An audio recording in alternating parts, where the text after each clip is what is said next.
আইসি ও মাঠও খেলা হয়, মাঝে মাঝে খেলা হয়, প্রতিদিন বিকাল টাইমে খেলা হয় আর কি। আই বলক মাঠ এটা বসে, এই যে তো তারা কিছু কিছু মানুষে খেলা ফুটবল খেলা এখন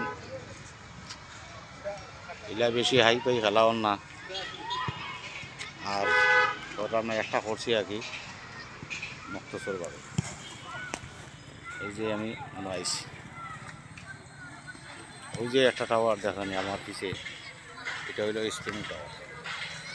এটা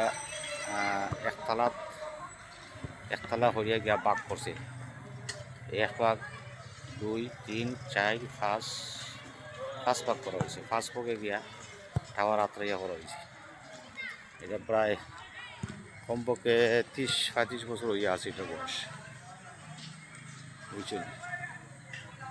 এটা যে বাঘ করছে এর জন্য এটারে হয় স্পিনিং টাওয়ার। এটা হচ্ছে বিশাল বড় টাওয়ার। এটা সিলেটে আই বলক মাঠও করছে আর কি। এই যে টাওয়ারটা, এই যে এখানে একটা মাঠ আছে, এই মাঠও ঈদের নামাজও হয়, এটা ফুটবল খেলাও হয়, সব কিছু এখানে।